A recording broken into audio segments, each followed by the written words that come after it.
오늘도 하나님께서 우리와 함께 하심을 믿음으로 확신합니다. 주님께서 주신 귀한 날 하나님의 뜻대로 살아가는 저와 여러분 될 수 있기를 바랍니다. 기도하겠습니다. 참 좋으신 하나님 감사합니다. 하나님의 거룩하심 앞에 다시 한번 믿음의 소망을 가지고 주님의 이름을 부릅니다. 우리의 기도에 응답하시는 하나님이시기에 그 믿음이 또한 하나님께서 귀하게 여기시는 것임을 알고 그 믿음에 하나님께서 하나님의 뜻을 이루어 주실 것을 확신하는 귀한 참 우리의 담대한 신앙으로서 하나님 앞에 나아갈 수 있도록 도와주시옵소서. 예수 그리스도 이름으로 기도드립니다. 아멘. 찬송가 215장 불러서 우리 하나님을 찬양합니다.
사사기 15장 1절에서 20절 말씀입니다.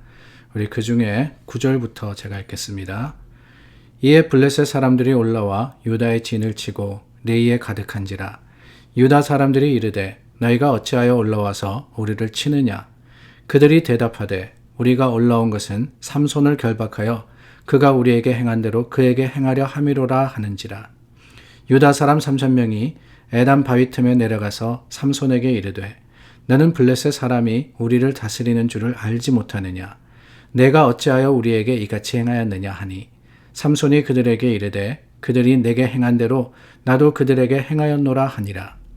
그들이 삼손에게 이르되 우리가 너를 결박하여 블레셋 사람의 손에 넘겨주려고 내려왔노라 하니 삼손이 그들에게 이르되 너희가 나를 치지 아니하겠다고 내게 맹세하라 하매 그들이 삼손에게 말하여 이르되 아니라 우리가 다만 너를 단단히 결박하여 그들의 손에 넘겨줄 뿐이요 우리가 결단코 너를 죽이지 아니하리라 하고 새 밧줄 둘로 결박하고 바위 틈에서 그를 끌어내니라.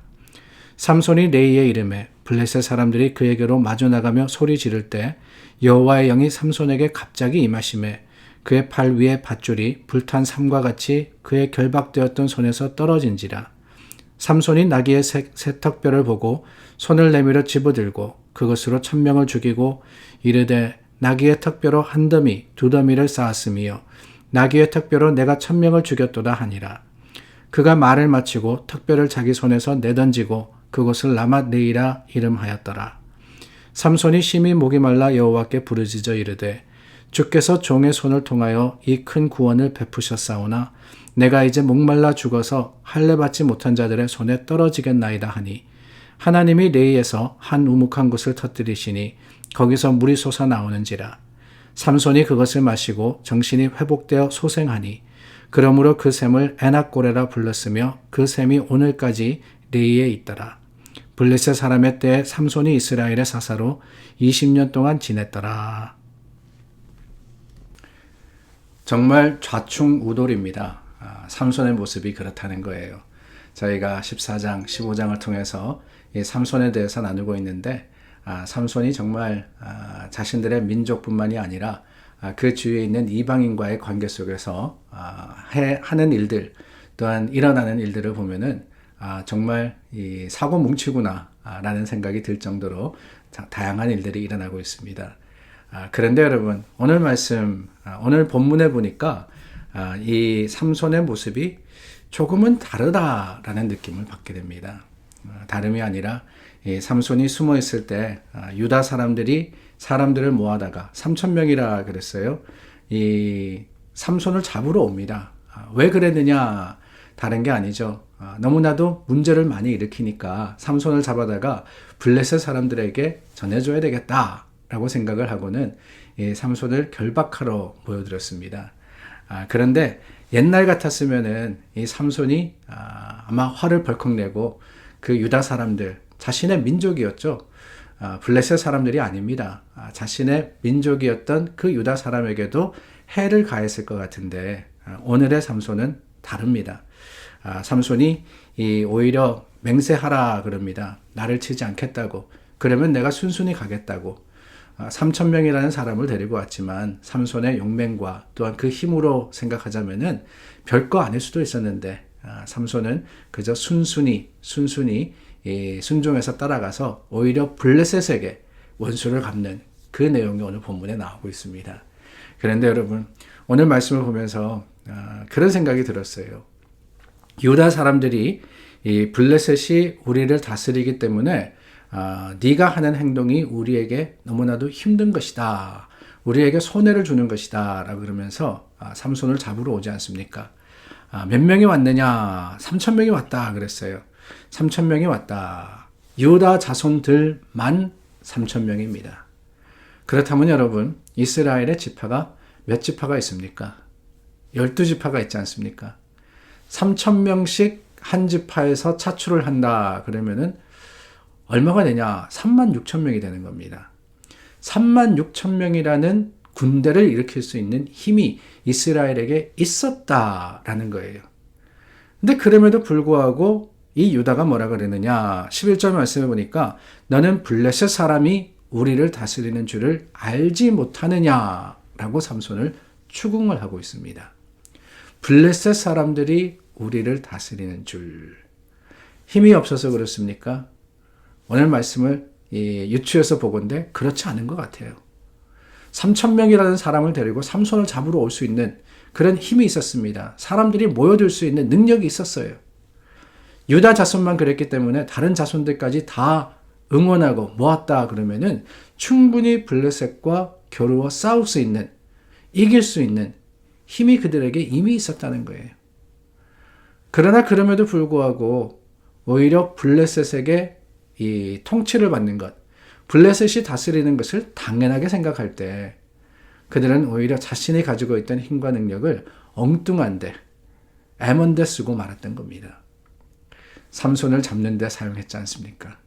그 힘을 가지고 하나님의 백성으로서 하나님의 이름을 높이 불러서 블레셋과 전쟁을 했더라면 오히려 결과는 완전히 달랐을 터인데 말입니다. 오늘 우리는 어떻습니까? 하나님께서 저와 여러분들에게 주신 힘과 능력이 있습니다. 하나님 백성들의 하나님 주신 이 놀라운 축복의 은혜입니다. 그런데 그것을 우리는 어디에 사용하고 있을까요? 지혜롭습니다. 그 지혜를 어떻게 사용하고 있습니까? 힘이 있습니다. 그 힘을 어디에 쓰고 있습니까? 능력이 있죠. 하나님의 주신 재능이 있습니다. 그 재능을 가지고 우리는 하나님의 교회를 위해서 헌신봉사하는 것이 아니라 오히려 그 재능이 서로의 분란을 일으키고 또한 교회를 힘들게 하고 있지는 않은지요. 바르게 사용해야 합니다. 하나님께서 주신 것, 주님의 이름 아래에 우리가 깃발을 들 때 하나님께서는 그 능력을 통해서 크고 놀라운 일을 이루실 것을 우리는 확신합니다. 계속 이어지는 말씀에 이 삼손이 이 나귀 턱뼈를 가지고 블레셋을 이깁니다. 그래서 1000명을 죽이는 그런 사건이 나오는데 오늘 말씀, 이 말씀 중에 중요한 한 곳이 나옵니다. 18절 말씀해 보니까 라맛 레헤라를 이름할 정도로 레이라 이름할 정도로 그 승리가 컸음에도 불구하고 삼손이 심히 목이 말라 여호와께 부르짖어 이르되 주께서 종의 손을 통하여 이 큰 구원을 베푸셨사오나 이제 내가 목말라 죽어서 할례 받지 못한 자들의 손에 떨어지겠나이다. 승리를 거두었습니다. 근데 승리 다음에 찾아오는 것이 뭐냐? 허탈감이자 피곤이었다라는 사실이에요. 저는 이 말씀을 읽으면서 엘리야가 생각이 났습니다. 갈멜산에서 바알의 선지자와 대항하여서 승리했습니다. 하나님께서 그를 통하여서 크게 역사하셨습니다. 그런데 바로 그 다음에 어떤 일이 나느냐? 이세벨이 이 엘리야를 죽이겠다라고 했다는 소문을 듣고는 도망가지 않습니까? 그래서 로뎀나무 아래에서 하나님께 구합니다. 차라리 나를 죽여달라고. 그때 하나님께서 세미한 음성 가운데 그와 함께 해주시고 그를 먹여주시고 기운을 차리게 해주셨거든요. 삼손의 모습 가운데 바로 그 엘리야의 모습을 보게 되는 거예요. 승리를 거두었지만은 그 승리가 다가 아니었습니다. 목말랐던 거예요. 갈증이 나서 견딜 수가 없었던 겁니다. 우리는 세상의 승리에 취해서 혹시라도 이런 갈급한 심령을 가지고 있지는 않은지 우리 자신을 돌아보게 되는 말씀이 아닐 수가 없는 것 같습니다. 그렇습니다. 세상의 승리가 중요한 게 아니에요. 우리가 얼마를 이겼고 얼마를 거두었고 얼마를 남겼고 얼마를 가졌고 물론 중요하다 하시겠지만은 더 중요한 것은 그 가운데 우리에게는 갈증이 없는지 갈급함이 없는지 바로 그 사실을 살펴보는 겁니다. 우리의 영적인 갈급함은 하나님만이 채우실 수 있습니다. 하나님께서 샘을 솟아나게 하지 않으셨습니까? 하나님께서 삼손에게 그 어려운 문제를 해결해 주시지 않으셨습니까? 오늘 저와 여러분들의 기도 가운데 하나님이 들으시고 우리의 세상이 줄 수 없는 평안함과 세상이 해결할 수 없는 그 갈증을 하나님께서 해결해 주실 것을 믿고 확신하여서 주님 앞에 서는 저와 여러분 될 수 있기를 바랍니다. 기도하겠습니다. 참 좋으신 하나님 감사합니다. 말씀 가운데 위로받습니다. 말씀 가운데 다시 한번 하나님의 뜻을 헤아립니다. 주님께서 참 이루어 주시는 그 모든 일들을 통해서 하나님의 능력과 주님의 주님 되심을 다시 한번 깨달아 아는 귀한 하루가 되게 하여 주시옵소서. 예수님 이름으로 기도드립니다. 아멘. 오늘도 중보하여서 기도하겠습니다. 하나님께서 우리에게 허락하여 주신 예배의 날이기도 하죠. 수요 예배를 위해서 기도해 주시고 또한 주일을 향해서 믿음의 담대한 발걸음을 옮기는 저와 여러분 될 수 있기를 바랍니다. 기도하겠습니다.